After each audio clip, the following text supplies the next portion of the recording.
Hey guys, welcome to this episode 110 True. of the podcast that we perform with our beards. Sounds And Sometimes it is. today we're drinking a beer from Stoup, who is good at making beers and bad at making websites. They have good ideas. This is their fresh Hop Fiend IPA in contrast to the Italian Pilsner that we had a couple weeks ago that we thought was, interesting for the style. Yeah, that was pretty good. Yeah. I think you liked it quite a bit more than I think I liked it. Yeah. Not our typical beer style, but, Right. it is what it is. Honestly, everything I've been having from Stoup, I've been quite happy with. I would like to visit them one of these days.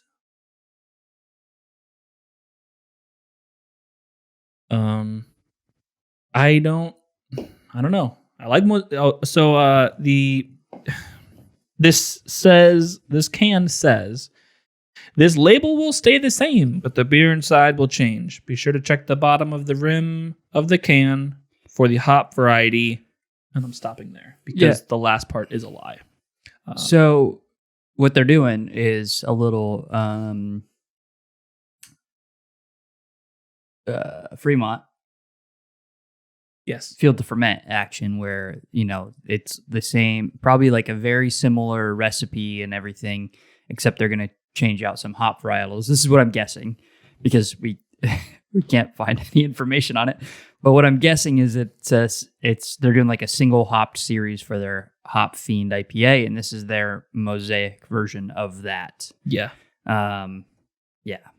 Sadly, I feel like it won't be like Field to Ferment where they put out a couple different versions each year. It'll just be like a different version each year. I don't know. That's what I feel like. I have no idea. We wouldn't be able to find out anyways. No. So this smells delicious though. Because maybe when you originally saw Stoups, they had a Amarillo, but you wouldn't know because there's no indication outside of a little stamp at the bottom of the can. I have no idea. Yeah. Yeah. Nor am I probably going to, like, if I see this in the store again, I'm probably not going to look. It's a little too much effort. I've determined that this is just pissing me the fuck off, and I'm going to stop looking into it. Yeah. Yeah. Like, right before we started the podcast, I was like, Levi, what? I'm like, never mind. Like, I was going to ask you to search for Mosaic, but I'm like, no, it's just going to piss us off more. I'm ready for it to be delicious, and, maybe I'll even buy more of it, but I'm just not going to be like, I'm not going to go to the store and be like, oh, is this still the Mosaic, or is it a new, I'm not going to be that. Yeah. The way that Fremont does it with the Field to Ferment is great. It's posted all over the box and right smack dab in the middle of the can. It's a whole green and yellow label, and then their hop varietals are like colored. Yeah. Yeah. No, they do a great job. Yeah. At marketing the beer. It's very interesting. It's like the exact same kind of design. I think different colors than the Italian Pilsner. Yeah, it still has the Misfits hop logo thing. Yep. Just an expensive 4-pack or pretty? Cannot remember. Fair enough. You that one day where I bought a lot of beer. You just bought a lot of shit, dude. Well, yeah. Like it wasn't just beer. You bought a lot of shit. But it was primarily beer. Fair enough. But, when you see a bunch of fresh hop right in front of you, why are you going to say no? You're going to take advantage of that, so. Yep. Fair enough.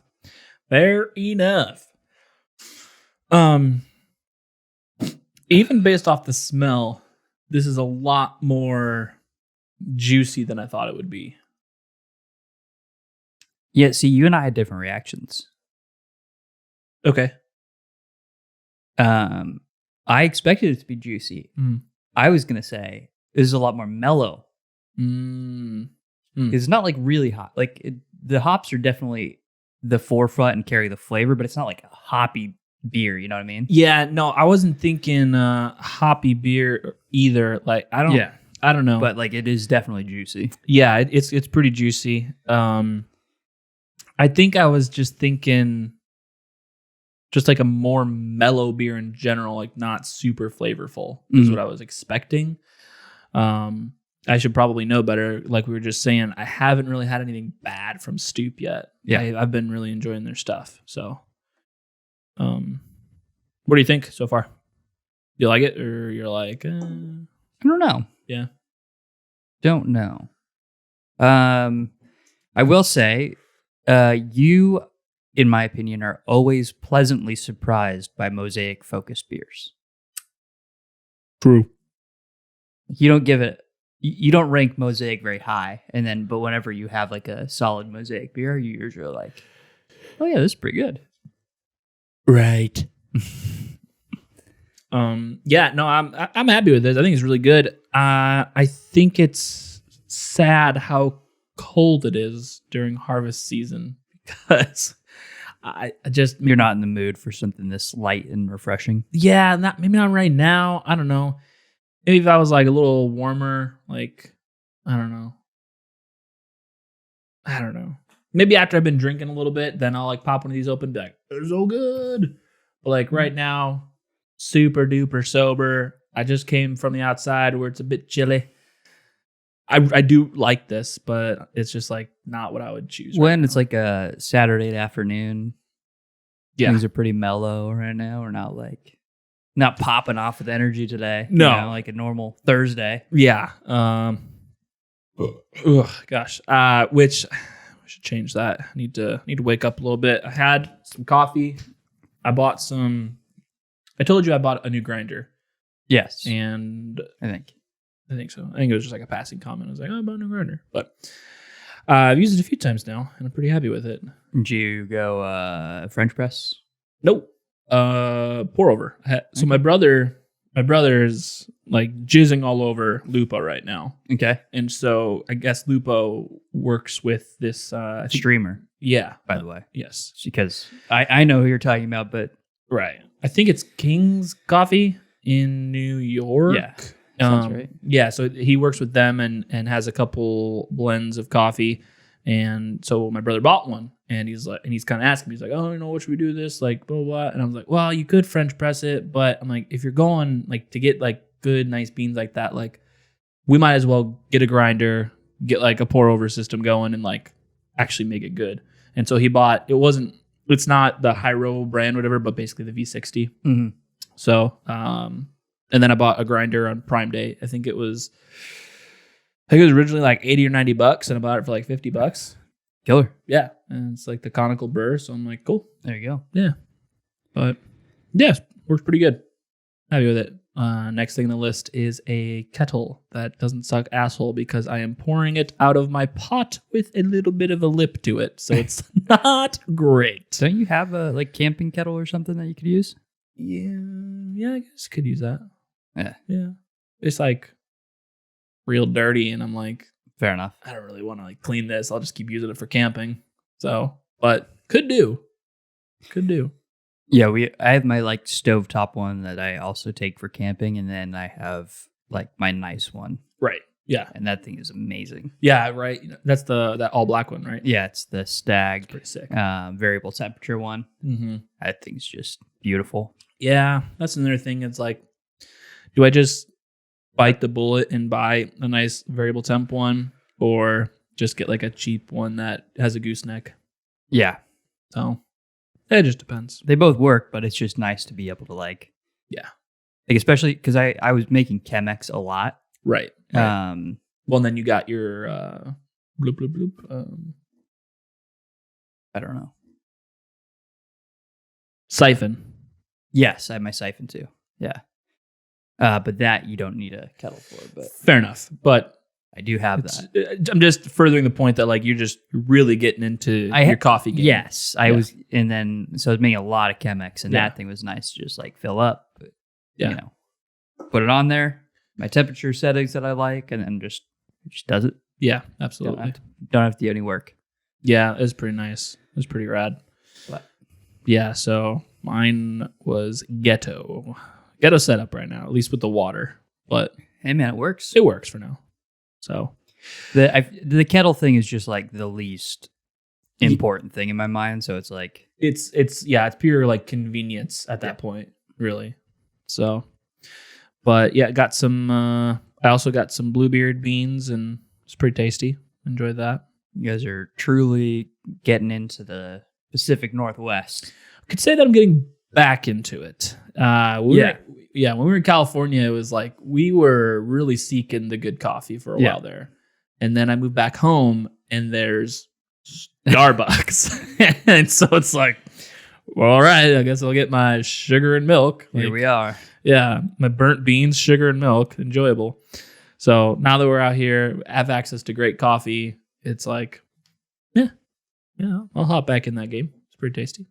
It's a good time. Yeah. And really ultimately, like, maybe it like takes some time, but you end up saving money in the long run. Yeah, for sure. Yeah. All that shit's just so expensive. I mean, luckily it's really like, especially like that's the funny thing about coffee versus beer.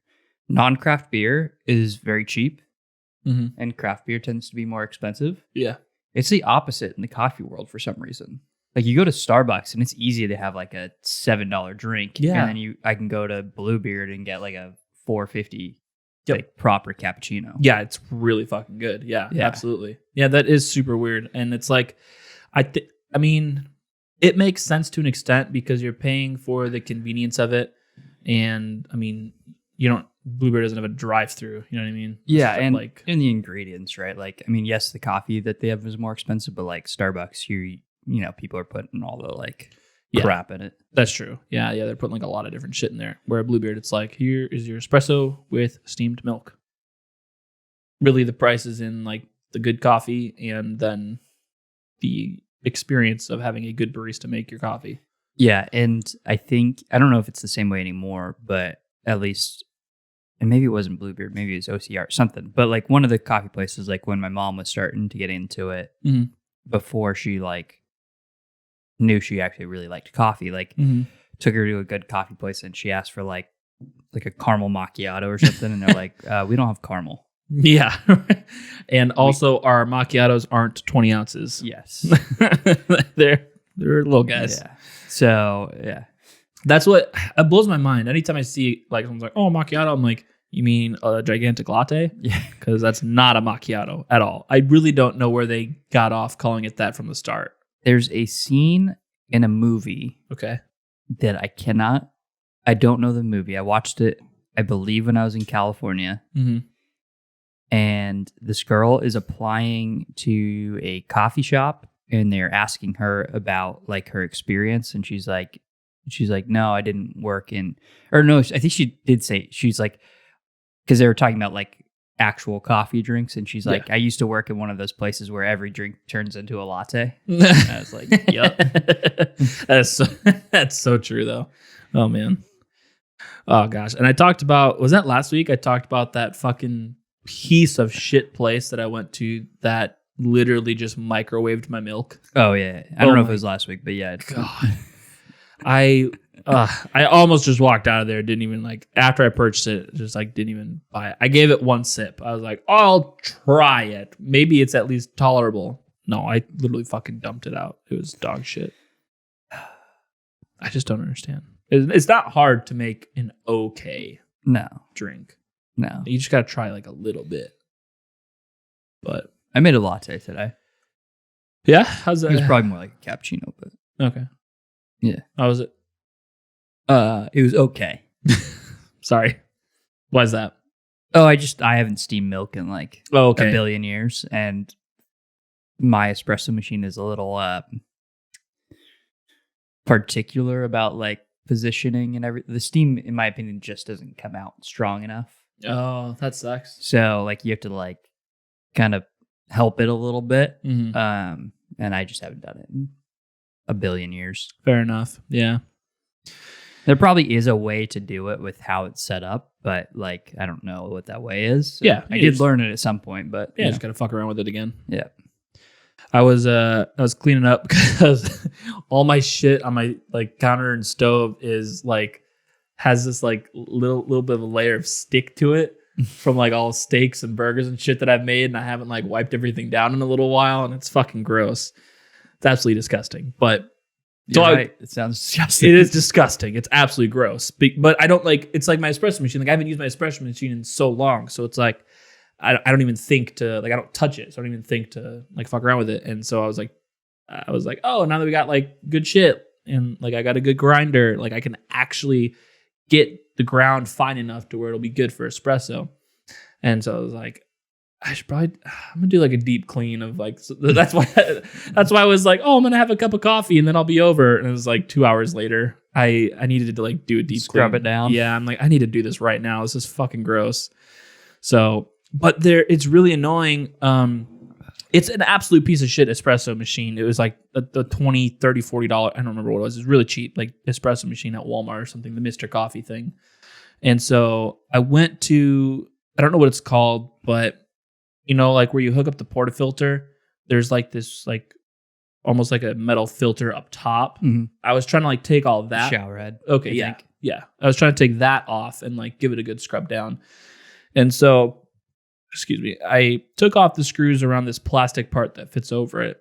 And then there's one screw in the middle of the shower head that I went to unscrew, and it's not coming out. I borderline stripped the screw. I tried multiple different screwdrivers, and it's just not coming out, which sucks. But it was a piece of shit anyways to begin with. So what do you expect, I guess? So I don't know. I'm going to try it and see if it tastes like dog shit because it needs to be cleaned and AKA I just need to throw it out at this point, or you should be able to just, so you can get some descaler. Okay. And there's probably some specs or something for the Mr. Coffee. I don't know. But like theoretically you could run some descaler through the water and that'll help clean the insides, and then just keep running some hot water through it and yeah, it'll be good to go. Get all that out. Yeah, fair enough. So good call. I will do just that. An idea. Yeah, I was running that. That is kind of without the actual chemical. That's what I was doing. I was just running a shit ton of hot water through it to kind of clear it out, and it is pretty much good. But every now and then I'd find like a flake of something, and I'm like, I don't know. So yeah, getting something good in there and cleaning it out would help a lot for sure. It's that season where I just want like a nice hot cup of espresso or coffee. Yeah, Elizabeth's really cut down on her cold brew. Yeah. Leaning more on the espresso. Fair enough. Like, I get it. Yeah, absolutely. Well, and I don't know if you're the same way or not, but my body is severely affected by the temperature and what my drink is. Like if I drink a hot cup of coffee, I'm going to be boiling if I'm already kind of warm or in a warm room. Like I have to have a cold coffee if I'm hot. I'm with you on that. But I typically drink cold brew year round. Mm-hmm. I'll drink cold brew year round. And that's another thing too, is like both of us just kind of run a little warmer as it is. Yeah. So it's like a cold brew is not going to make me freezing by any means. Well, one of my favorite like I love cold drinks in the morning. I don't know. Mm-hmm. I don't know why. Interesting. You were the opposite of every person ever. Yeah, probably. So like I had a cold brew this morning. Yeah. I had my latte like an hour ago when I took Ginny out. Yeah. Before dinner. So it's like she's on her own schedule. No. Her dinner. Her dinner. Okay. I have not eaten. Because I know you're a fucking grandpa, but like, bro, sure. I was saying that would have been 3:30, and that's like, crazy. Like I need an intervention for you if that's the case. Her dinner. Okay, good. Okay.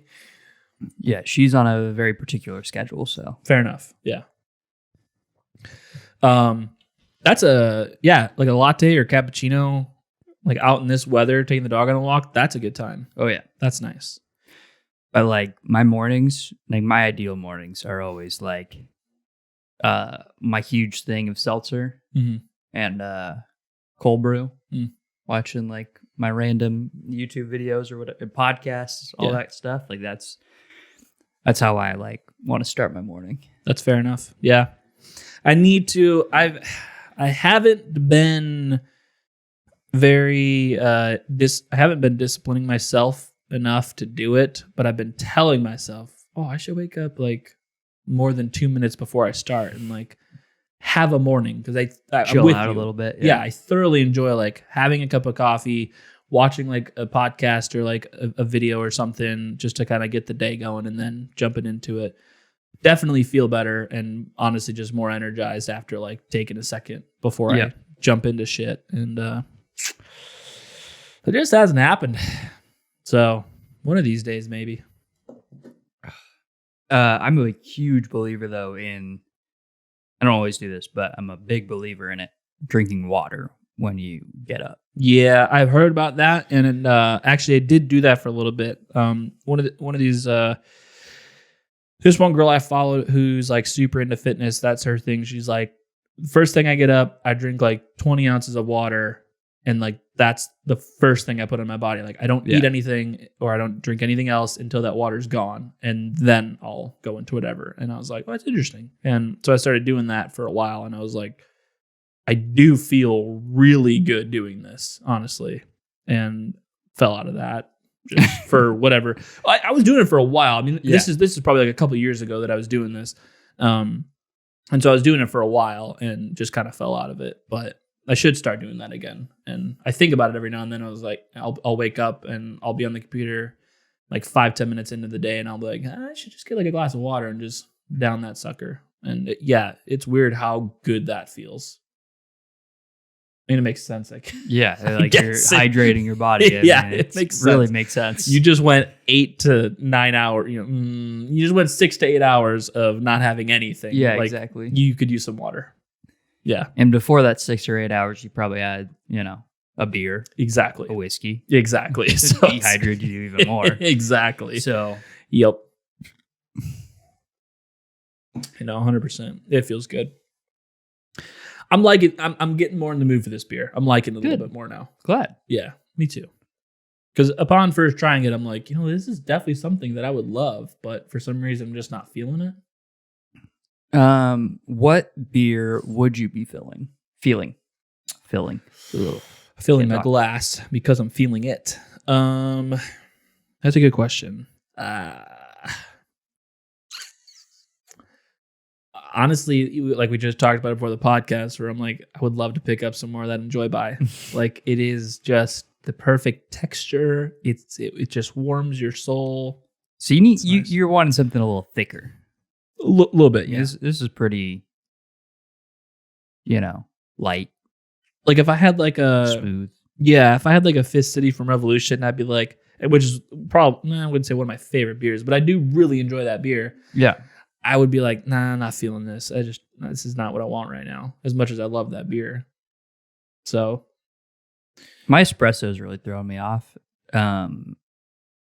which I think is why I'm like, I'm going to reserve my judgment for this beer until I drink a little bit more of it. I brushed my teeth before I came here because I'm like, I need to get the coffee out. Because I am like, a nice porter and a whiskey. Oh, wow. Wow. Maybe. Wow. Maybe. All right. I'm really curious, and hopefully they'd still have it, that porter at E9. Yeah. Maybe one day. Maybe. I don't know. I'm not doing anything today. Well, we're podcasting today. True. That's right now.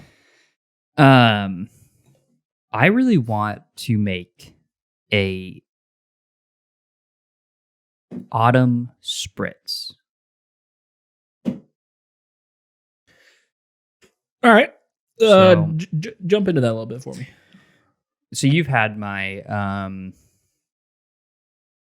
my like rosemary Aperol spritz before. That's fucking great. One of my favorites. Delicious. Yeah, very light. Yeah. Low ABV. Delicious cocktails. But very spring, summer. Very, very. Yeah.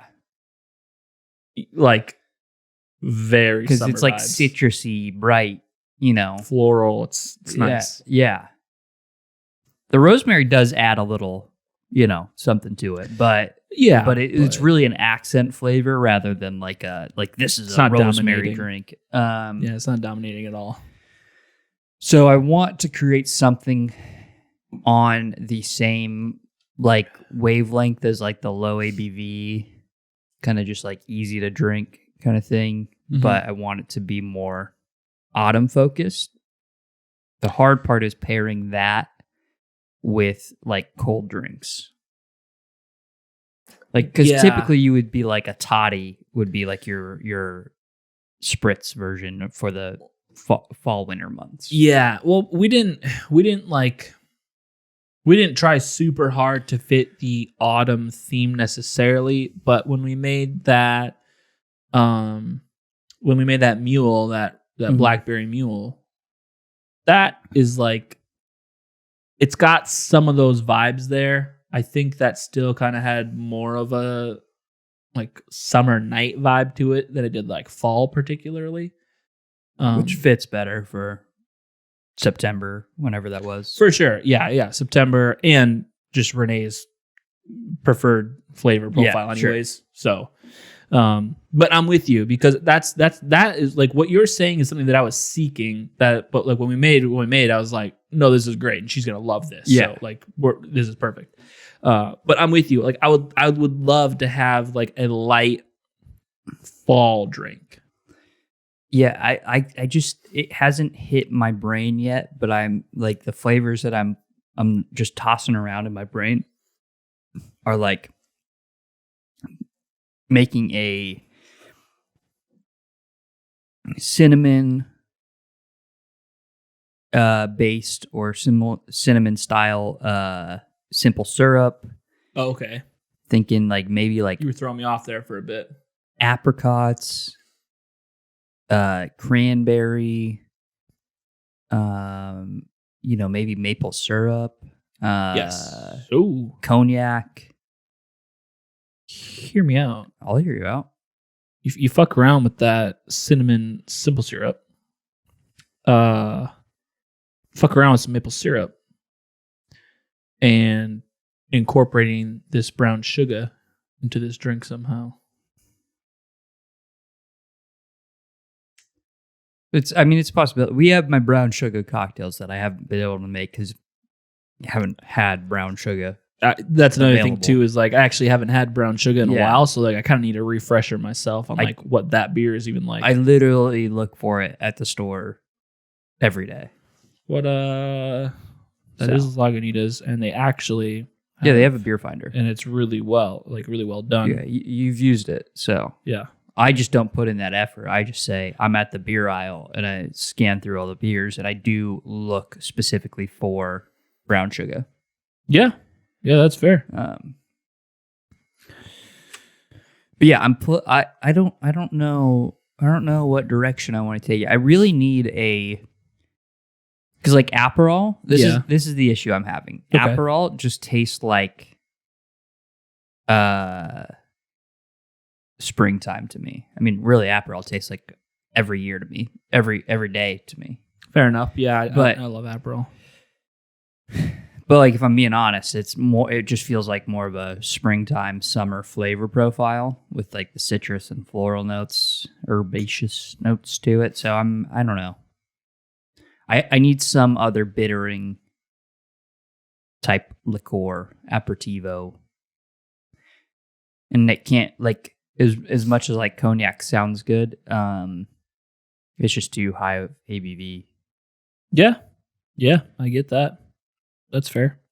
So I'm scared, by the way.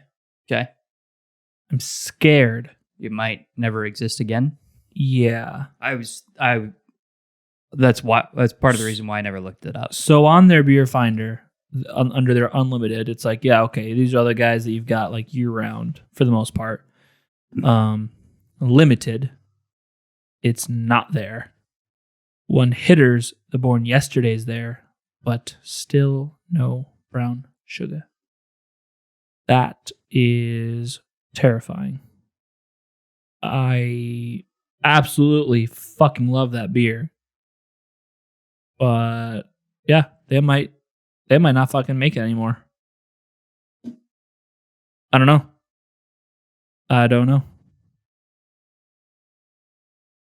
Oh, wait. If not, Maybe bring it up to Todd. You know what I mean? To make like a clone, kind of. I don't. It's probably very difficult because it was like an experimental for Lagunitas, but you know. Yeah, but they had that for a while. Yeah, I know. So it's not like it's just like not a thing. I feel like Yeah, but when have you ever had a beer like brown sugar? The closest that I've had was at Alasta Brewing Company in California. Their brown ale, that shit fucking slapped. That was probably one of my favorite brown ales ever, and it was close to the brown sugar. The brown sugar still had like a certain little bit of that it didn't have, but I mean, brown sugar didn't even classify as a brown ale. What was it technically? Was it just like a... I don't think they classified it. You sure? I mean, I don't know. Yeah, I don't know. Well, they might have classified it as a brown ale just because it had brown in the name, but like I'm pretty sure. Well, Lagunitas is just like weird shit, right? With like Sierra Nevada, where they're like, "This is an ale." Yeah. Okay, you're not wrong, but like, can you fucking tell me what it is? Yeah, I think they did that because this is calling on Untapped. They're calling it a strong ale. So yeah, exactly. So it's not a strong ale. Like when you, it probably is a strong ale. It's not a strong ale when you think like this is what a strong ale tastes like. Yeah, no. Like strong ales typically have that like weediness to it, like almost kind of like a. I always think of strong ales like a more bitter hef, a darker hef almost. Yeah. Strong. Yeah. I agree with that. I totally agree with that. Because they got like that breadiness to it, but they do have like, I don't know how to. It's all right. Weird. I need to talk to my contact. Okay. And I need to tell him to talk to his contacts, and we need to get to the bottom of this actually, because this is genuinely concerning. I'm just you're doing off podcast stuff right now, and I need to rope you back in. That's why I'm not naming names here. I'm just saying I'm getting a little. Yeah, I know. I get it. We like the brown sugar. Just so good, and it's just it's too good. So hear me. Let me read this to you too, because I think this is kind of interesting about it. It says originally a failed attempt at our 1997 batch of Old Gnarly Wine Ale, resulting in an all new beer style we like to call Irresponsible. We believe this special ale is something unique, which 100% it is. Again, it's not like any brown ale. It's not like a strong ale. Like it is kind of a weird thing. That's why I always call it. I personally call it an experimental ale. Yeah, no, that's fair. That's totally fair. So it's feeding brown cane sugar to otherwise cultured brewery yeast is akin to feeding raw shark to your gerbil. Okay. These guys are fucking stoners, for the record. No, I know. I'm just. It is unlikely to ever occur in nature without human intervention. Sure, it is. That makes a lot more sense now that I kept reading. Now I'm on the same page. Yeah. All right, here we are. And it looks weird besides, but it has happened, and now it's too late. That's what they say. So yeah, 100%. It fucking kill it. It's so damn good. But yeah, I need some answers. You okay? What are you thinking? Well, I'm just. We can talk to Todd still. No, I know exactly. Yeah, because if they'll do it, I'm fucking down. It feels like something they'd be down to do. Like we should float out an idea, right? Yeah. Sounds like we are going to E9 today. We're like, hey, I don't know. Well, ideas may not be doing this anymore. We need our fix. Levi's also interested in building some cocktails out of it and E9 waffle feed. I don't know. Just saying. Just got some ideas. I don't know. Just saying. People like waffles. I like waffles anyways. People like beer. And bacon. People like bacon. Fucking love bacon. Bacon, waffles, brown sugar. I don't know. Hear me out. How weird. This probably isn't. You could do 3 Bs. I have an idea. Bacon. Yep. Belgian waffles. Brown sugar. Love it. Hear me out for the Belgian waffles. That could be kind of cool. Maybe it wouldn't. It actually probably wouldn't do fucking anything to the taste of it at all. But my thought is like, what if you could stone fire grill like you would a pizza, a Belgian waffle? So I'm thinking how they'd utilize their already existing, pizza oven for a waffle. If you get the two molds and you put, pour the mix in and you slide that in. But then it's like, I guess not a lot of the aroma is circulating through the actual waffle itself. So that kind of would defeat that purpose. Yes, it does. But what if you do halvesies? Okay, no. Go ahead though. No. All right. Well, I'm going to explain what I mean, but go ahead. No, whatever you mean it doesn't work. Oh, it does. It would, but go ahead. Okay, explain what you mean. Okay, so what I mean is, and I'll bring you up. Okay, please. So when you make a waffle, your press, it's the top and the bottom are synonymous. They're the same. They're the exact same. Yeah, sure. Half cut of each, right?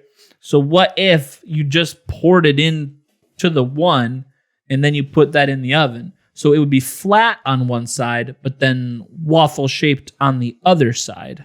You still wouldn't get you need both. You need the whole thing to cook for but that's what I'm saying. Sides. It's in this metal cast iron thing, so it would cook in the oven.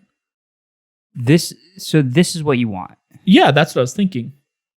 So you could shove that in. Right. That's what I was thinking. To the fire. Yeah, that's what I was thinking. I was thinking that, but then my thought is if it's closed, you're not really going to... You have to have it closed. That's my entire point. You have to have it closed. But why though? Because you need the top to cook. The top would cook. It's in the oven. No, it's not going to... No, it's not going to cook on a surface. You need the surface to be hot. Well, I know it's not going to look like you need but what if you just don't put it in that deep? So I guess it would take too long at that point then. Well, what's going to happen is where the waffle is touching is going to cook. The top will just warm up the batter. Yeah, I'm seeing your point. It's kind of like putting a pancake in a pan.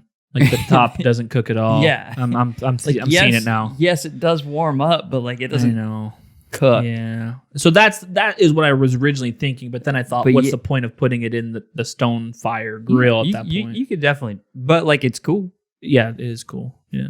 But yeah, again, they would still be able to utilize the equipment they have now, so they would be able to do it. Yeah, absolutely. All right. Sounds like we got a plan.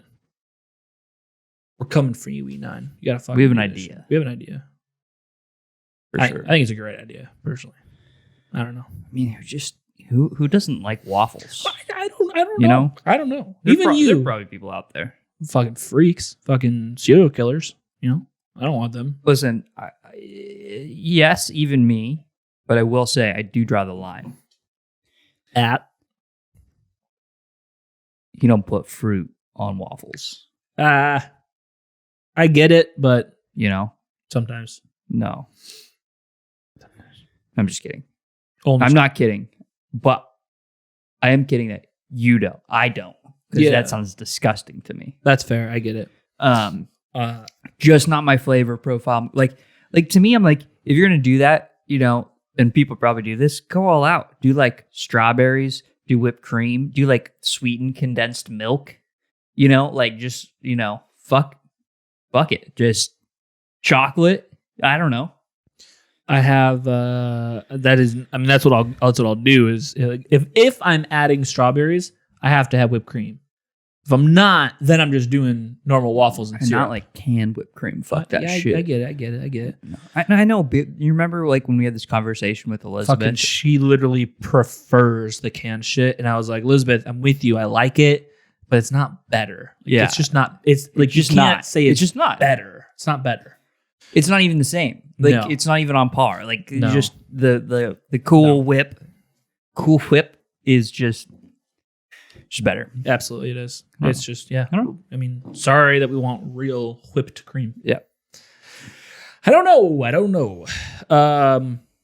Yeah, but so I that's what it is. If with my waffles or my French toast, if I'm adding fruit, it's I gotta go all out. Otherwise, I just want syrup. That's it. Yeah. So there's this place in California. Peanut butter and syrup is. That's pretty good too. It's Yeah, the best. yeah. Which I'd never heard of in my entire life until Renee's like throwing peanut butter on her pancakes, and I'm like, excuse me, So good. what the fuck are you So doing? good. Especially And on then- pancakes, you put some crunchy peanut butter in there. Oh, Well, again, I never heard of this in my life. Yeah, I know. Growing up in Illinois, it's just like you put syrup on your pancakes. Don't get fucking fancy, guy. And that's it. sure. So, but after having it, I'm like, You're like, this is let's get so some. Let's good. get fucking fancy. Let's get this going. Yeah, it was great. So Have you had crunchy peanut butter on your pancakes? I have not had crunchy. Yeah, peanut imagine butter pancakes. Imagine peanut butter pancakes, but every now and then you get surprised with a little crunch. I like that. I You like know? the sound of that. Yeah, absolutely. It's like when I introduced you to Butterfinger ice cream. Just like, I was against it, even though I love Butterfingers. I was like, I don't want this. Just my teeth are gonna get sticky. I don't want it, but it worked. It was good. So good. So good. So good. Damn, love it. I mean, it was good. There's a restaurant that opened up near our school. I think you were already gone, but it was like not too Our long. college, Yes, it was not too long after. the thing we dropped out of. Correct. I left. That's called Waffles, and they go all out. Have you been to the waffle place on Proctor? No, what's Okay. that called? Waffle place. Waffle Stop, Oh, maybe. I don't know. They also go all out. I don't like their waffles. Oh, they're. Yeah, it's called Waffle Stop. is it like what they do to their waffles, or their actual waffles you don't like? It is their actual waffles. How they Oh. make their waffles, I don't like because they make them with their waffle like batter is very sweet. Oh, okay. So I'm like, I need it more like So, like- fluffy and bready and they have like chicken fried waffles like that, but their waffle is like sweet. yeah, that waffle looks weird in general. It Um, also looks like they fucking burnt it. but yeah, I mean it's a cool place I like having like a crisp outer texture to my waffle, but that looked with a little too chewy dark. inside. Yeah, that looked a little too dark. That looked like the whole thing was dry. We haven't had it in a long time. So maybe they have some different options now, but like when Sure. we did have it, I was like, this waffle is like, Yeah, not for me. It probably is for other people because it's sweet, but it's not for me. sure. Yeah, that's fair. Fair. Maybe I'm just more of a toast guy. Dude, I love French You toast. love French toast. French toast is the And it shit. was and how weird- I make French toast, not just, Yeah, for sure. Yeah, not any French toast is good. my baguette French toast. I had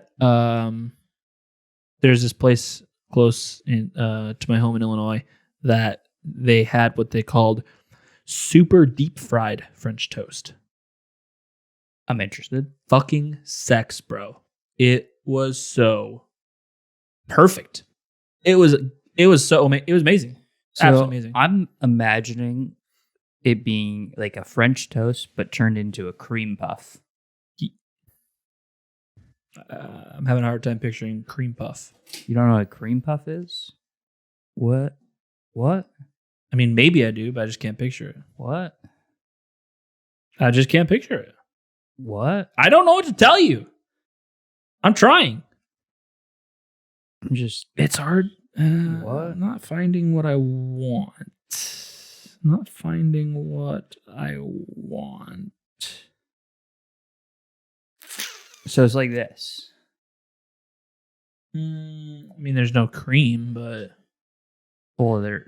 it's like a big cake. It's literally like a Yeah, cube. so like It's this is a huge better cube. this is a better example of the cream puff, but like you bite in and there's like cold cream, like whipped cream in there. So that looks more bready, where the French toast here is more like It's like phyllo dough. Oh, here's a good picture of a cream puff. So it's not bready. It's like phyllo dough. oh yeah. So that is like the a- inside. like the a inside, wafery outside. yeah.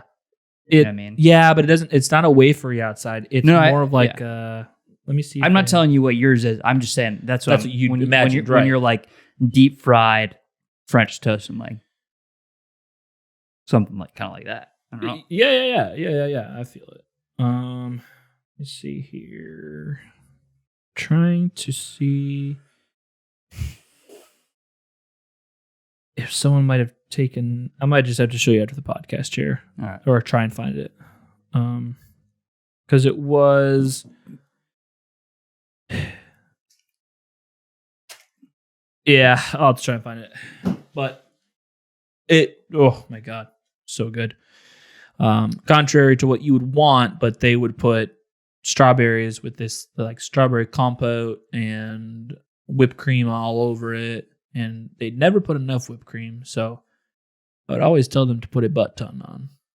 And I made sure that they wrote down on their little piece of paper, butt ton. Yeah. Because I feel like if you don't do that, if you just say a lot of whipped cream or extra whipped cream, I don't get as much as I want. I want a fucking butt ton of whipped cream. Can you give your beer like a deep smink? Like a deep throat smink. Whoa. Yeah. I think I accidentally sminked it and I got some weird like funky herbal vibes. Define the herbalness. I don't know. Is it like a earthy herbal? Yeah. Or No, not like a floral. Kind of like a more like a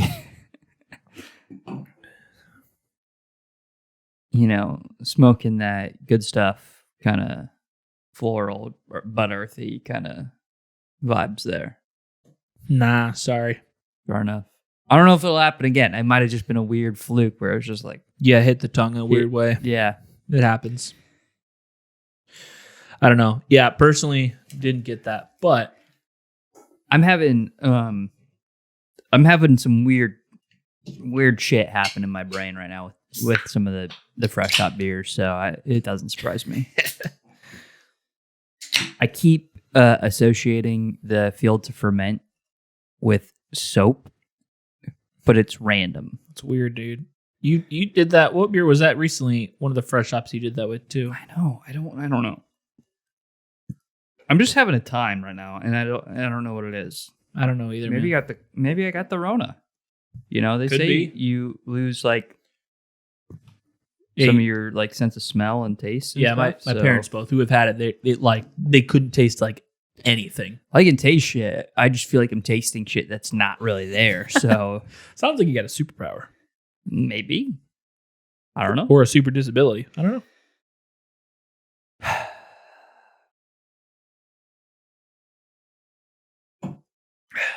We're both drinking this one a little slow. I know it's 16 ounces, but I still feel like we're drinking this one a little slower. We're just vibing right now, Yeah, no, I'm cool with it. I'm just saying, like...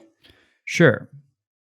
Yeah, you're saying we should get to it, which is fair. I mean, we're 50 minutes into it. Yeah, I don't want to... Yeah, I mean, like, I'm cool with what we're doing, but, like, if we don't want to push it, do what we're trying to do. I don't know. But... I don't care. We're just, again, it's weird. We're recording on a Saturday in the afternoon. It's just like... Yeah, we're chilling. Not our normal vibes. Yeah, no, I'm chilling. Yeah, absolutely. No, it's a weird weekend for me, as you know. Yeah. But they don't. Renee is off in the wilderness this weekend, and my brother is out in Colorado. So I'm just me and the dog chilling, just not fucking doing anything. Ginny's doing something. That's Ginny. She's having a time. Elizabeth home maybe, but. Somebody. I doubt it. Mail package. Yeah, something like that. Breeze hit her the wrong way. A neighbor came home. Eat something. I do think I have a package coming. Maybe we got one by your door right now. Yeah, but that's one I'm returning. Oh, okay, gotcha. Yeah, last night I got home. I was like tired as fuck. We were like sitting on your couch, like chilling last night before we left, and I was like tired as fuck. I was like, I'm gonna fall asleep right here, right now. Yeah. And I get home and just kind of like tidying up, getting like ready to go to bed, and like I get in there and I was like, I'll fuck around a little bit. So got on Call of Duty and I finished up the Bag of loot. Yeah, I got all the loot, got all the crates. So port. It was my first time dropping port. Went to the cranes, found it. Should have just listened to my advice, bro. Bro, that is every time I drop port. That's what it was like. You with Superstore, which By the way, I'll talk about that in a second. But I literally dropped port like 10, 12 times. I would only go to the cranes, and I would find crates, but none of them were the ones. I was like, what the fuck? Like, so then I started checking the buildings, nothing. And so last night, first drop, it was like my third crane, got it. I was like, oh, of course. Jesus Christ. I was just happy to have it. Okay, what happened to Superstore? So also, and TV station was an easy one. I just, like, first time I dropped TV, I was like, got it. That was the same thing for me. Yeah. Like, you drop it, you get a couple crates. And easy. Yeah, got it. So Superstore. I don't know if this was your experience. I don't know if your experience was you just had, like with me with port, where it just took a bunch of crates to get. No. It was just constant death for you. Yes. That was me. Holy shit. A nightmare. So I don't know. I don't think I gave you this advice, but I did the strategy of our very old episode, Pacifist. I ran Knife and Riot Shield. So I could go fast. And have cover. Smart. And have cover on my back. That's smart. And I was like, I'm okay with dying. I'm just going to hit like a crate on the roof and maybe I'll get one inside. And then I'm just going to restart. I don't care. Yeah, that's what happened with me. Every time I died, I would like restart because I'm like, all the crates are gone. Yeah. By the time you like respawn back in, get there, the crates are all done. But yes, that was why that was the most painful thing. Huge pain in the ass. And because they're really in Superstore, there's not that many crates that spawn. It's just like floor cache. So yeah, it's weird. It's a lot of floor loot, which is great for like running a game. Yeah, just an actual game of Warzone. But like crate wise, you don't really get that much. From Superstore. So that like, it was weird. And there were like crates, like clearly like they have crates set up in certain places where they normally don't because of Plunder. Yeah, they should have had even more. They absolutely should have, being Superstore. I won't be surprised if come Tuesday they like send out a patch like, hey, we updated Superstore to have double the amount of crates for in Plunder or something. Yeah, like then that probably needs to happen. It's bad. It is really bad. And so it's a combination of or they just up the chance of Superstore, right? Like if you don't have it, you get it. Like you're 100% of crates contain the loot item for Superstore. Yeah, right, exactly. Because that was the thing. I think when I did go super, I dropped back window. I was just fucking going hard. I dropped back window. I killed 2 guys right off the bat, and then there was like right when I dropped in the window, there was a crate there. So I got that crate, dropped down, turned around and shot a guy who was the top, who was back up where I just was. And then, because that's the other thing too, it's like, I would totally leave all these fuckers alone if they weren't trying to kill me. But like everyone, it's this weird combination of everyone's trying to get their crates, but also there are people who are actually playing. There's people actually playing Plunder. Yeah. And it's like, I'm sorry, dude, it's just not the time for that. Yeah. At least not to like fuck around with me in Superstore right now. Like, come on. Jesus Christ. Well, the funny thing too is that like we've played Plunder enough where like we realize this. You don't win Plunder by killing people. Nope. You win Plunder by jumping all over the map, hitting crates. Yep. You don't have to shoot a single bullet. Nope. To win a Plunder game. Nope. And people are still like hard dropping Plunder to kill people. It's like, this is not how you win. There was a match of, so I think it was the match that I got TV. I was with 2 other guys that they had their mics on, but I was like, I'm not talking to you guys. Like, I just don't fucking feel like it right now. Yeah. Like I'm just trying to get my Halloween loot and be on my way. But so they had their mics on and they were talking, and they were like playing for real. Like one dude was like, oh man, I got the bounty on me. Like I'm not going to go to, I think they were looking to go to, I don't think it was Superstore. I think it was somewhere else, but they're like, I'm not going to go there. Like I got the bounty on me. Like, man, it's crazy. Like it's fucking Plunder. They were literally playing like it was a game of normal Warzone. I literally got second place 3 times. Yeah. On doing the Halloween. Like I was just like my first game, I think I got 4th place and I went, damn. That watch is dope, by the way. the watch is sick. That's sick. That's I the only got thing that I on. wanted. I got That's that the on. only thing I Yo, wanted. the cleaver? I'm thinking about running that. I don't know. I hit Dam, Millie, and Quarry, and then whatever south of Quarry. The like farmland? lumber. Yeah. I hit those 4 places my first game. I think I got 4th place, and I was just doing it for the loot. Yep. All you were doing is just getting crates. That's it. Like literally at Dam, I was spraying my weapons so someone could kill me. Yeah. So I could get, because there wasn't a vehicle close. I was just like spraying my weapon in the air. Yep. Someone killed me, killed and then I could go fly out towards a vehicle. Yeah. Mine was the same way. So actually, And I got 4th. Yeah. Like it's not hard. you to do really that. don't need to drop super. People just try to like, oh, I got to kill this person, get all their cash. Like, No. like honestly, the best way is to not get into action. Yeah. The pacifist way is the way to win Plunder. I was very similar. Like my first match, I jumped into Plunder, and so I dropped Hospital, and I didn't actually realize that there were specific parts of the map. Like my first game, I just thought like, oh, you just get a lot of crates. I didn't realize that there were specific places at first, and so I dropped Hospital, and literally that first game, we started with 3 guys. The 3rd guy dropped at some point, like towards the beginning. And so it's just me and this one other dude. I chilled at Hospital most of the game. And then I went, I can't remember where I went after Hospital, but I probably got less. I know I got less than 5 kills. I probably had like 2 kills. And that was just like for survival. Like I was just going for crates and like money. Yeah. And You're like, I'll kill a guy. Yeah. See him. we got 2nd place. Yeah. The other dude on my team had $1 million, like for him alone. I had like 600,000 or 700,000, and yeah, really all I did was just go for crates. 2nd place, first game. It's like that. You don't need to kill people.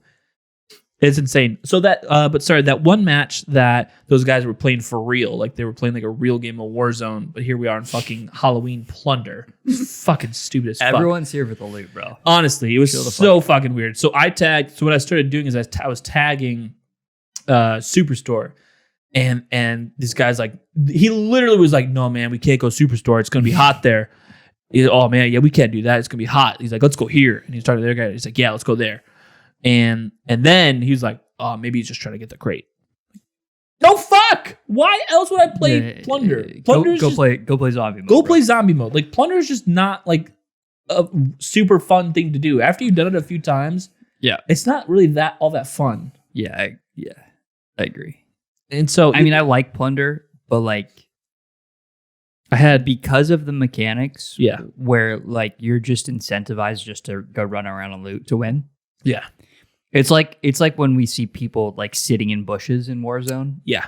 When we're like, why would you play that way? Yeah, why are you playing? Now I get that that's a strategy to win, but like in Plunder, it's an active, like at least you have fun running around. Yeah. Trying to avoid people. That's true. Get crates, get out kind of thing. When we go the pacifist way, like if we run riot shields and like we don't kill a single person, that's fun. It's cool. Like you're in action. Yeah. You are in because you're marked. You're like high cash. So like high value target. So it's fun.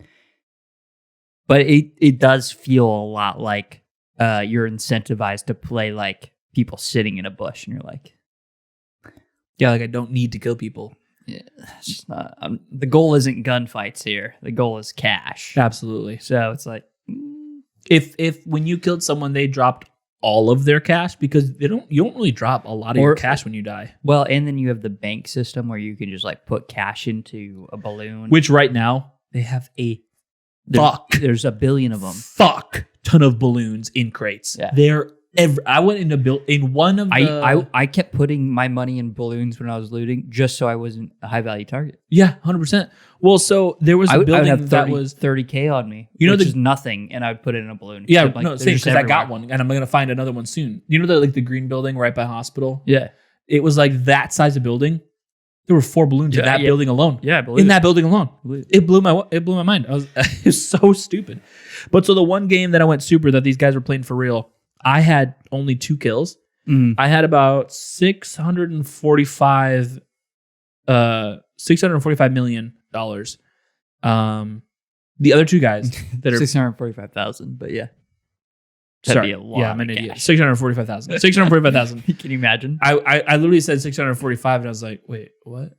And then I had to take so $645,000. The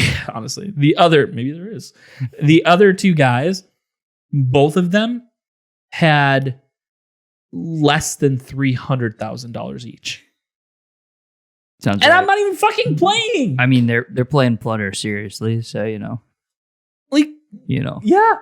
I think we got like 7th place. I'm like, you guys fucking suck for playing for real. Like, you guys suck. Hey, love that for you guys. Yeah, sure. Let's rate this beer. Let's rate this beer. How's it look? Very orange, very West Coasty. Yeah. Orange, clear, soapy head. Yes. Smell. I feel like I can't be objective now because it fucked with my brain. Try it.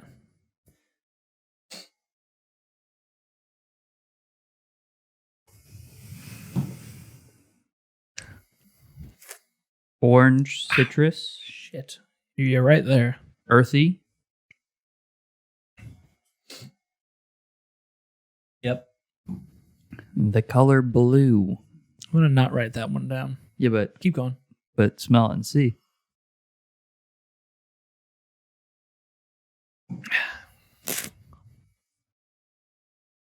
No, I'm feeling the color green.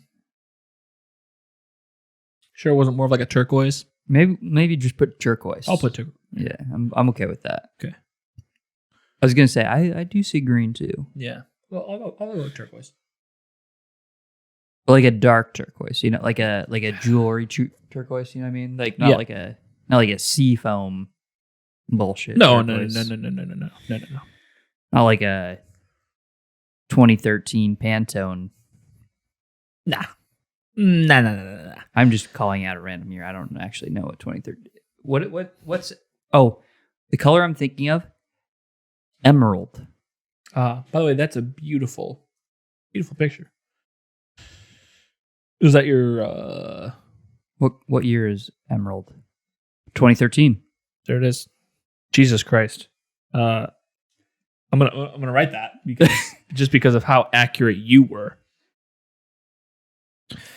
So if you're interested in the Pantone color of the year of 2013, it's Emerald. All right, taste. See, but I see this one more. You know what I mean? Yeah, dark.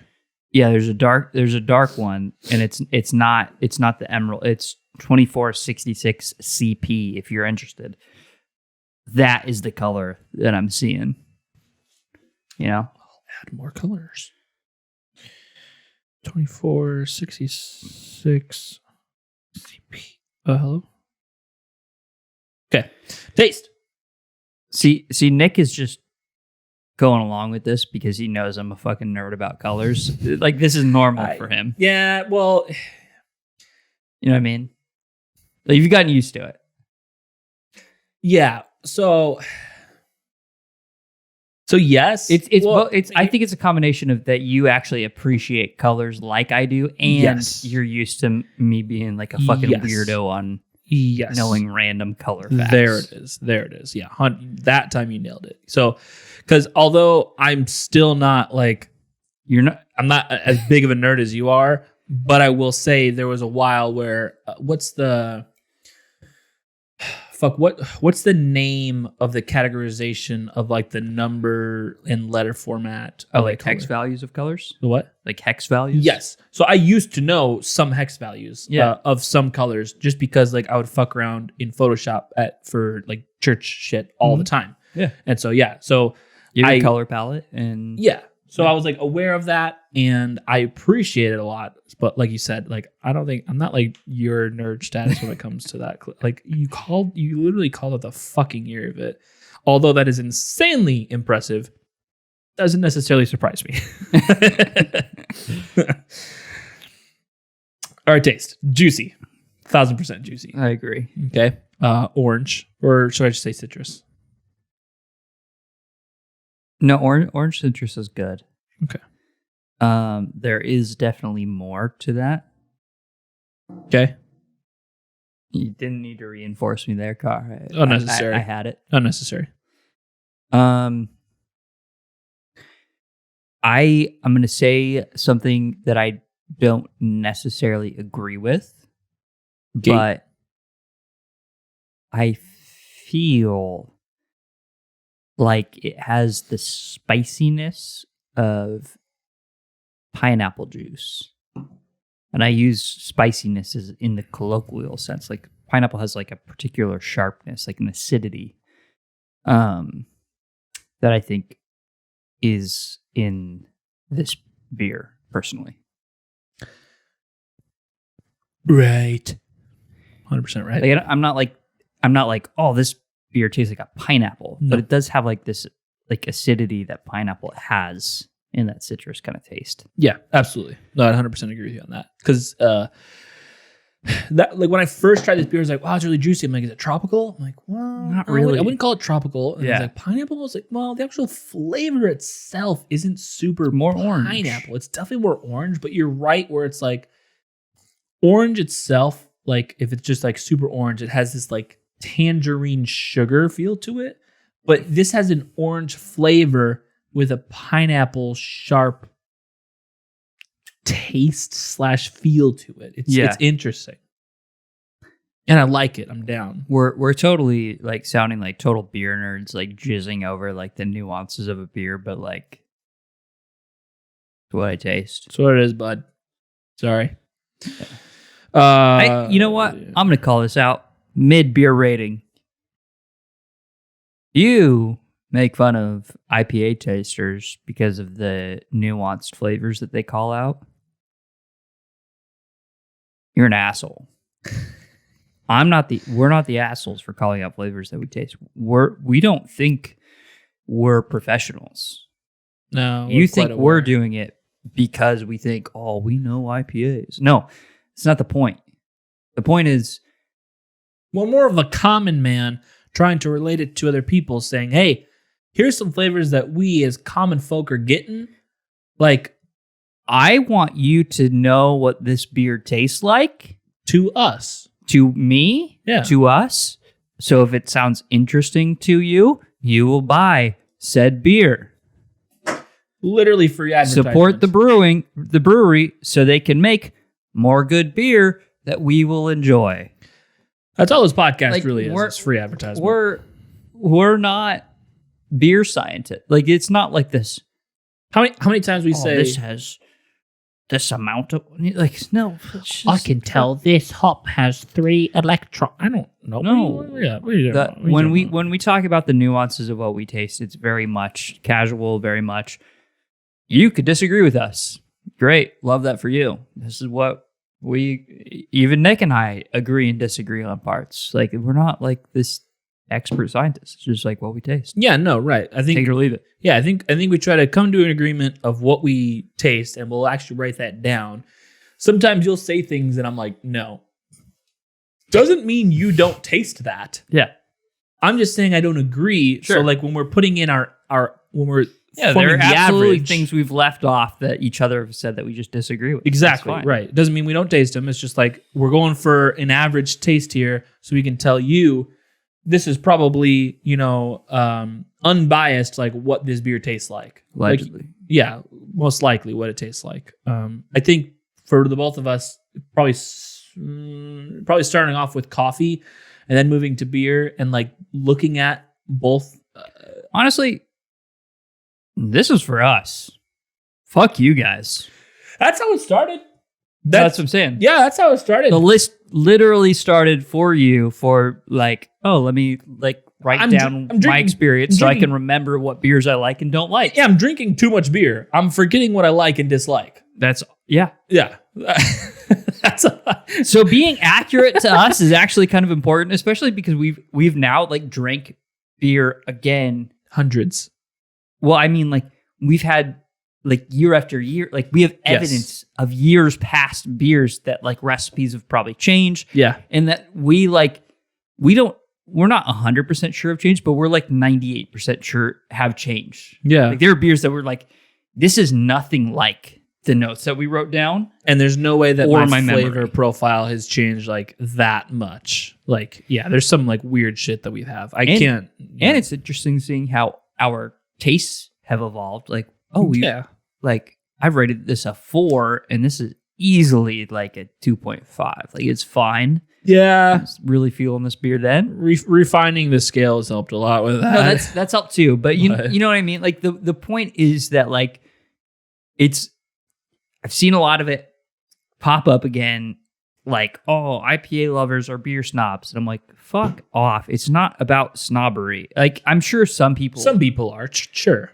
Those exist. Yeah. But like grouping every like IPA drinker into a beer snob, it's true.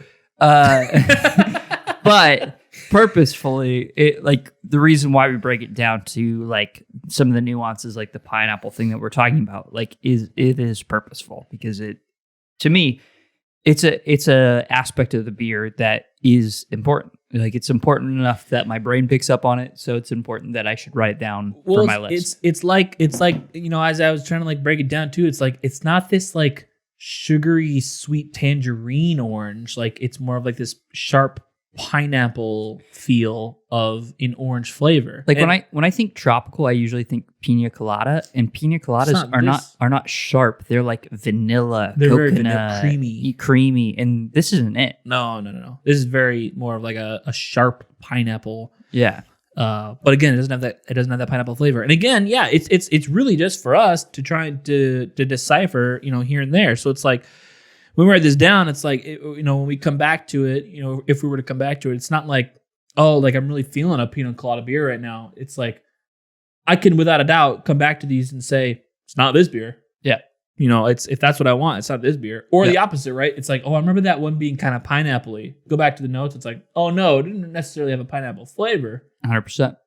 I think I'll grab that beer. I'm feeling something like that. Yep. So yeah, no, that's kind of how it started. And I'm with you that like, it's for us, but then also like hope it benefits you. Exactly. We hope it benefits you. Like our goal is not to like, it's not to be like these beer snobs where it's like, this is the flavor of this beer and we're trying to get all the nuanced flavors. Then if you don't pick up on it, you're not a true beer drinker. It's like, no. We're just trying to most accurately represent the flavor of this beer as well as we can. Again, not as professionals, but as common folk to just say, as your average beer drinker, this is what we feel like you're going to taste. And sure, we'll hit some of the nuances probably for more of our own benefit than anything else. But yeah, just to kind of give you a better representation, because like, how do you explain to someone how something tastes, right? Like if you just say, oh, this is orange, and then someone tastes that and they're like, that's not super orangey. That's like more pina colada-y. Like, I don't like this. We make fun of Jack when he's on our like pints episodes and stuff all the time, because he's like, we're like, how does this beer taste? And he's like, good. It's good. I like it. It's good. Or I don't like it. I don't like it. It's not good. Yeah. And that's as far as the descriptions go. And it's like, and it's no hate to Jack. No, for him, that's for perfect. him. That's like, and, that's all he needs. And for that, you know, normal person going to a brewery, that's all you care about. Like, right. Do you like it or do you not? The drink you like is in the glass. That's all you need. But for us, when we're trying to like educate on, hey, this is what this beer tastes like, good means nothing to you, like it would to Nick or I. And we often disagree on what's good and what's not. We want them to be able to arrive at is this a good beer or is this a bad beer? So we give you, if you have never had this beer, we're trying to give you all these flavor profiles so you can decide whether, oh, it's good, or this is not really good. It's or not if you're interested in seeing if it's good or not. Exactly, right. The other thing, too, is that personally, it's caused me to try to be more objective about the flavors. Yeah. And therefore be more understanding of beer styles that I would typically not enjoy. But because I understand them, I can enjoy a beer that like not an IPA, not a pale ale, not like a 4 years ago, you tried their Italian Pilsner, you'd probably hate it. Exactly. You'd probably hate it. Exactly. I would hate it. Yeah. But now, because we're trying to be objective about what we taste and try to like pick out the nuances that we perceive, it's not a snobbiness, actually. It really takes us to other beers that, like, it really allows us to enjoy other beers because of their nuances that we typically wouldn't get. Absolutely. I actually think I personally have become more open-minded about beers by breaking them down. Yes. Which is funny to think when people are like, when you think snobbiness, you think like closed group. And it's like, no, actually, Quite the opposite. I've tried a lot more beers because of my quote-unquote snobbiness. Well, it's like, here, let's hone in on these flavors that you don't like. Again, super weird, but it has led us to appreciate them more. Yeah, I think if someone was to say like how you can tell a beer snob is someone who would say IPA is the only good beer style, or insert whatever beer style. Stout is the only good beer style. Then that's a snob you should probably shut off. But if someone says, whether they like something or they dislike something, okay, that's fine. You're entitled to your own opinion. But when someone says, oh gosh, porters are gross, porters are terrible. Exactly. No, man, it's just not for you. Now, Hefts, wheat beers. Those are terrible. No, but sure enough, we had that 189 where you disliked it a little bit more. Same thing with the Bing Cherry for you. I feel like Bing Cherry, you were pleasantly surprised at 100% that was a sour ale. You're like, I can appreciate what they're doing. Never in my life would I like go out of my way to purchase something like that because I'm like, that I don't fucking like that shit. But yeah, no, we you picked it up and it was like, yeah, no, I really appreciate what they got going on here, and I'll finish the beer and really I'll enjoy it too. Yeah, you'll probably recommend it if someone was like, hey, I'm thinking about getting a sour from Enai. What you recommend? You're like, get that Bing Cherry's awesome. Yeah, fuck everything. Get the Bing Cherry. You're not going to be like, you're drinking a wild ale, you little bitch. Drinking IPA. Yeah, exactly. And you're like, no, pick this up. Absolutely. No, that's like. We talk about that too. This is kind of going on, but we talk about this too, where it's like we don't talk about it much now. We've always been firm believers of like everyone likes beer. You just haven't found the one that's right for you yet. Yeah. We think of people like my brother, where it's like beer's not his thing. Yeah. But like, I'm very convinced that there is a beer out there that he not only can tolerate, but will actually like. I think if he tried wild ales. Like that Bing Cherry, he would probably I think he fucking love that. Yeah, absolutely. And he'd go, oh, it's not beer. I'm like, well, actually, it has hops, malt, water, and yeast. It's a beer, dude. I don't know what to tell you. There's no apples used as sugars in this drink, so it is a beer. Sorry, bitch. You like beer. Sorry. All right. Thoughts? This is typically where I come in. Yeah, I'm kind of... I'll have some, but I'm blank this time, bro. I got nothing. No, you do. I don't. You do a little bit. You did say it's not a winter beer. So, put that out for you. Thank you. That's all I've got, though. That's fine. You want me to paint a picture? You could do it a little bit. Okay, let me... Yeah.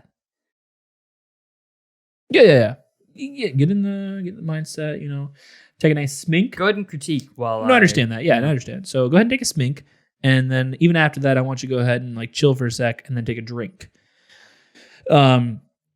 Critiques. It's interesting because I feel like for the style that they were going for and like what they were trying to hit here, they did a pretty damn good job. I think, personally, it probably hits a little hard on the sweet end.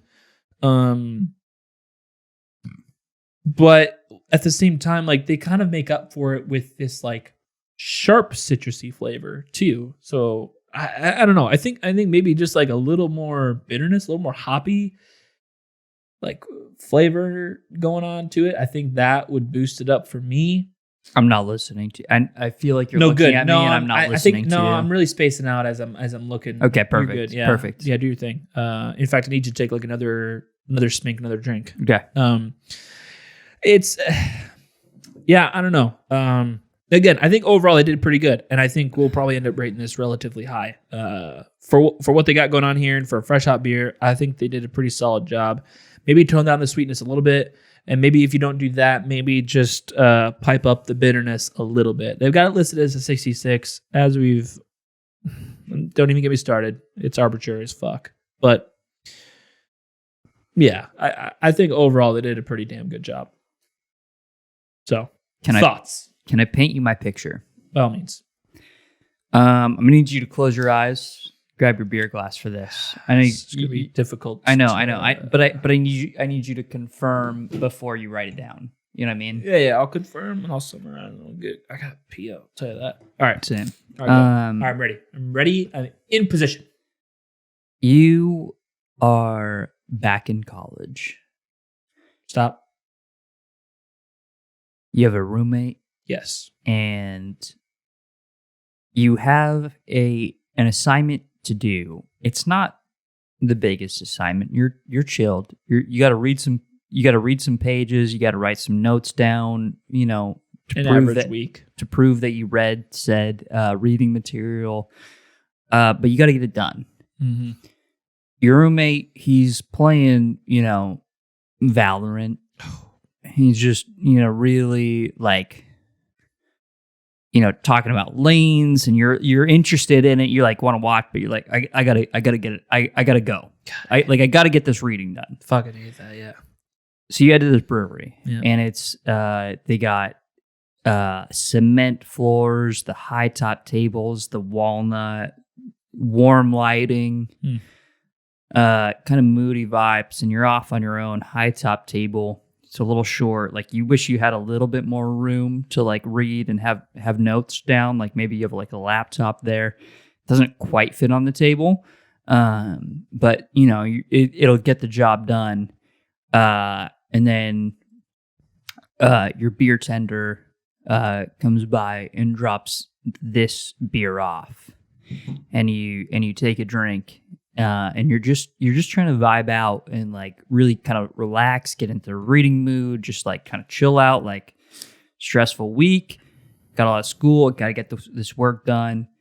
And here you go. And this is the beer that you're given. That's all I got.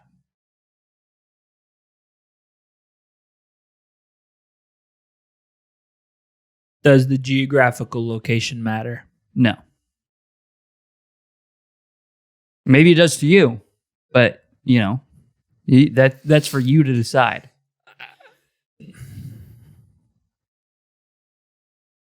That's just what this beer is making me feel like. It's just like, gotta get shit done, but it's chilling me out. I'll tell you what, this does take me back to those days.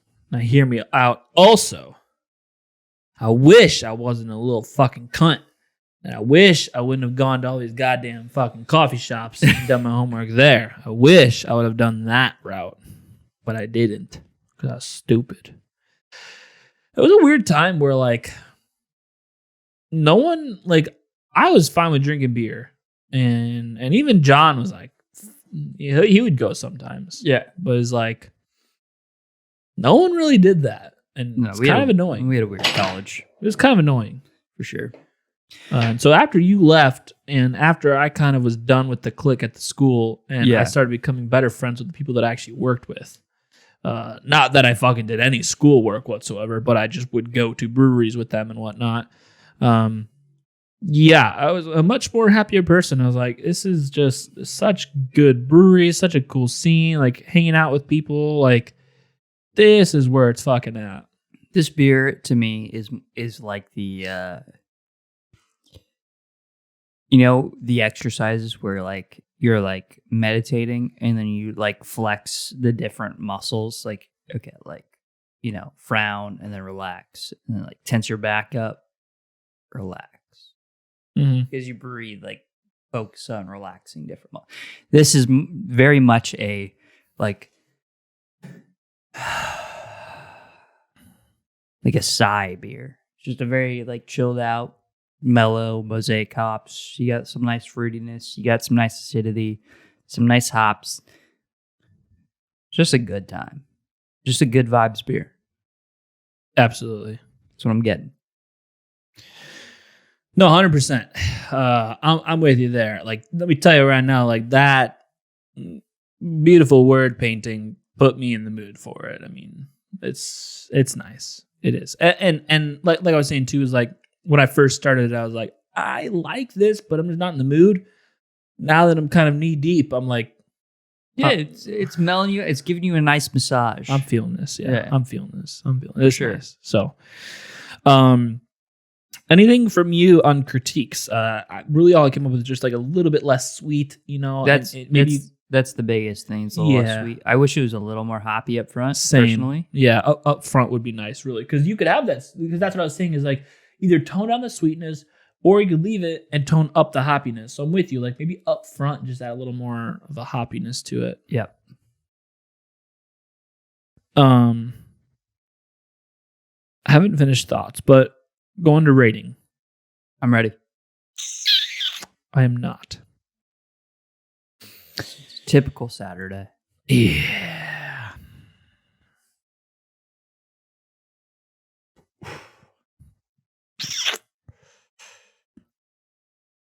Dead hair. Yeah, it's kind of hard for me. I'm kind of stuck here. Yeah.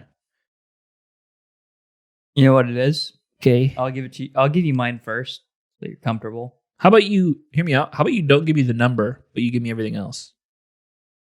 Yeah, but you're gonna know. Oh, all right. Wait, I'll stop looking. No, but you're gonna know. I already forgot. Just go. Unfortunately, this beer is lower than I want to give it because I personally like this beer. Mm-hmm. Personally do. Yeah. And I might actually get it again, kind of like what we talked about earlier on the podcast. I might actually buy this again. But objectively, it is actually pretty sweet. Objectively, I do wish it was hoppier. Yep. I kind of wish it was a lower ABV and more ran in that pale ale spectrum for the flavors they're going for. Yeah. It's a little bit much for the flavors that they got going on with a single hop mosaic, or what I imagine is a single hop mosaic.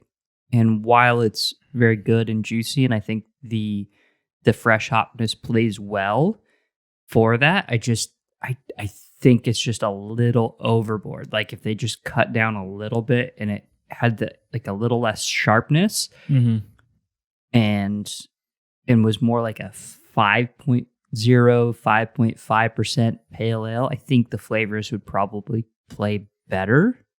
Well, so that's where I'm at as far as my description. Yeah. So I think I'm kind of with you. It's in this weird limbo where it's like, it's kind of at a weird IPA stance where it's like, I wish you'd either go, quite literally, you go balls deep and be a double IPA.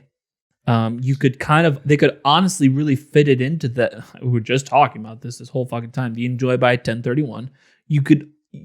You go like a 10%er big boy. Yeah, like they're close. And then you boost the hops a little more to kind of get there as well. Or, like you said, you cut back and they maybe a little bit lighter, a little bit more crisp. And in that aspect, like in that more pale ale range, that 5.5 range, that would hit well too. I think it's kind of a weird limbo where as an IPA, it's kind of weird because you feel like the texture is pulling you higher, but the flavors are trying to pull you in both directions. And so it's just kind of weird. You're kind of left with an identity crisis almost, right? Absolutely. What are you going for? And here? We've had a lot of Revolutions IPAs in their Hero series are 7%, or 7.5, and they taste more crisp and more like kind of have this like carb body rather than this like syrup body. Part of it has to do with carbon. It goes to that soapy head comment, right? Like it kind of just ends up sticking with you a bit too much for a single IPA. Yes. It just like sticks a little too much, So I think I'm probably gonna go 3.9. Give it a B. Okay. I think it's great. I think it's a really good beer. I'm lower. Oh, okay. I'm 3.4. Well, okay. All right. So we're still. You're a little bit lower than. Yeah, you're in the good range. You're in that like B minus. Yeah, kind of. I'm solid good. We're still in B's, but like to me, it just I get the concept. I think it's well executed. Right. And that's that 3 to 3.5 range is we described it as good, solid. Concept is there, well executed. Yep. 3.5 to 4 is flavors don't hit perfect to make it an A. For example, not hoppy enough. Right. The identity isn't there for me to say it's a great beer. I personally, subjectively, really like it. It just hits the flavors hit what I want a good beer to hit. Yeah. So it might be great to me, but like objectively, I'm like, I just don't think there's enough identity there to really put it in the great flavor where I understand the vision and like you're like, to me, great means like, okay, we're all on the same page. This is the vision that you delivered. Yep. I experienced that vision, and maybe there's some tweaks that we need to make to really perfect it. This is like, I see the vision you're going for, but I didn't experience that vision. I really like experienced like I wanted to experience that vision, but like some of the things really threw me off. Where I'm like, okay, is it a pale? Is it a double? I don't know what you're going for, really. Yeah, you know what I mean? No, 100%. And I haven't done this in a while, but I am going to revise my answer a little bit. Yeah, sure. Call this heretical, whatever you will. That's what we're here for. I feel like we're not beer snobs. We're amateurs. Exactly. We want to be amateurs. Yeah, and I don't think it's unfair to say that your opinion swayed me, and I think you're helping me be more accurate because I think I enjoy this beer a lot, fair. But I think I was probably being a little too biased, and I'll call it a 3.5. I think I'll still land it in that great category personally. But 3.9 probably is a bit generous because that's a little bit too close to that A category. And I'm with you. Yeah, that's fair. I think it's totally fair to be like, what I rated a beer is biased on what I like. Because this is a beer that you and I enjoy. Right. Like I'm going to call it what it is.